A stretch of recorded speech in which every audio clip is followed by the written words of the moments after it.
کفایت شعاری مہم میں ہم ایسا تو نہیں ہو جائے گا کہ عمران خان جو بیچنے جا رہے ہیں اور جو خزانے میں اماؤنٹ آئے گی وہ کہیں اس سے کم ہو جائے؟ کیونکہ اوبیسلی نئی گاڑیاں ہیں، کیا اتنی رقم واپس آ پائے گی؟ تحریک انصاف کا جو یہ عمران خان کا سٹیپ ہے، کہ یہ ٹھیک سٹیپ ہے کفایت شعاری مہم سے ریلیٹڈ؟ سب سے پہلے ایسا صاحب میں آپ ہی سے پوچھنا چاہوں گی، کس طرح سے ڈیفینڈ کریں گے آپ ان کے اس ایکشن کو؟ میں ویسے نا برسبیل تذکرہ کہوں گا کہ 102 کا جو فگر ہے it is very important for me. میری یونٹ کا فگر بھی یہی تھا 102. تو میں یہ کہہ سکتا ہوں کہ ہاں اس فگر کے ساتھ میری بڑی اٹیچمنٹ ہے. تو میں تو یہ ضرور کہوں گا کہ ہاں بالکل یہ جو انہوں نے ڈیسیژن کیا یہ کیا ٹھیک ہے. اس کی میں وجہ بتاتا ہوں. یہ اور اٹیچمنٹ کی بات بھی کی آپ نے. اٹیچمنٹ بھی ہے. یہ ڈھیر سارے سفید ہاتھی وہاں پر موجود ہیں، 102 کے قریب ہیں. ٹھیک ہے.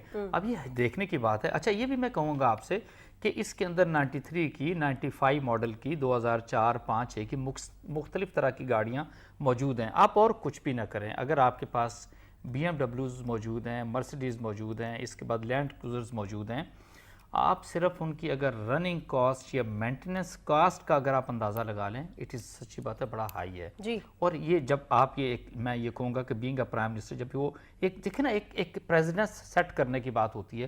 اس سے پہلے بھی آپ دیکھیں حکومتوں کے اندر بڑے اعلانات سنتے رہے کہ جی ہم یہ کر دیں گے، ہم وہ کر دیں گے. اس کے بعد لوگ جو ہے وہ ٹھنڈے پیٹوں پی جاتے تھے. انہوں نے جب اس کا اعلان کیا تو ودن 15 ڈیز آگے انہوں نے پورا پروگرام چاک آؤٹ کر دیا کہ یہ 102 گاڑیاں ہم کس طریقے سے نیلام کرنے جا رہے ہیں. It is irrespective.